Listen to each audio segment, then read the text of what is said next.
નમસ્કાર મિત્રો, રિઝલ્ટના 2 કલાકના સમય પછીથી એક એવી હવા ઊભી થઈ ગઈ હતી કે ભાજપની નરેન્દ્ર મોદી સરકાર હારી છે. પણ આ હારી છે એ ખોટી હવા અને ખોટો શબ્દ પ્રયોગ છે. ખરેખર એમ કહેવું જોઈએ કે એમની 40થી 50 બેઠકો ઓછી થઈ છે. ટૂંકમાં જે તેમનો ફૂલ સ્પીડથી રથ આગળ ચાલી રહ્યો હતો તેમાં બ્રેક લાગી છે. કારણ કે અત્યાર સુધી એવું બંને છેલ્લી ચૂંટણીઓમાં થયું હતું કે તેમને 300 બેઠકો મળતી હતી અને આ વખતે 240થી 50 બેઠકોએ વાત અટકી છે. પણ તેમાં કંઈ ખૂબ મોટી હાર થઈ ગઈ હોય એવી વાત નથી અને નરેન્દ્ર મોદી સરકાર ઉથલી જાય એવી પણ કોઈ સ્થિતિ અત્યારે દેખાતી નથી. કારણ કે તેમના જે સાથી પક્ષો છે અને એનડીએનું જે જૂથ છે તેમને તો 272ની જે પૂર્ણ બહુમતી મળવી જોઈએ એ મળી ગઈ છે. પણ હા, કોંગ્રેસની જીત ચોક્કસપણે છે.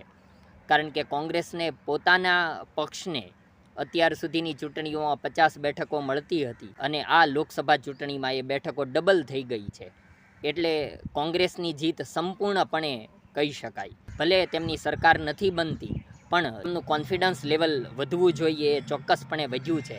આપણે એવું કહેતા હતા કે વિરોધ પક્ષ મજબૂત હોવો જોઈએ, ભાજપની સરકાર હોય કે કોંગ્રેસની સરકાર હોય. આપણા માટે બધી સરકારો એક છે, પણ તેમની સામેનો વિરોધ પક્ષ મજબૂત હોવો જોઈએ. અને હવે કોંગ્રેસનો વિરોધ પક્ષ મજબૂત બન્યો છે. એટલે આ ભાજપની હાર નથી, પણ ભાજપની સરકાર તો બને જ છે અને આ કોંગ્રેસની જીત ચોક્કસપણે છે તેવું પરિણામોને આધારે કહી શકાય. ભારતીય જનતા પાર્ટીને માત્ર ઉત્તર પ્રદેશ અને મહારાષ્ટ્ર રાજ્યોમાં નુકસાન થયું છે. બાકી તો તેમની જે બેઠકો હતી એ બધું તેમને અલગ અલગ રાજ્યોમાં મળ્યું જ છે.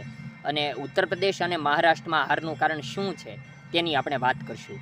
એટલે આ ભાજપની એનડીએ સરકારની, નરેન્દ્ર મોદી સરકારની હાર નથી, પણ કોંગ્રેસની જીત ચોક્કસથી છે. ધન્યવાદ મિત્રો.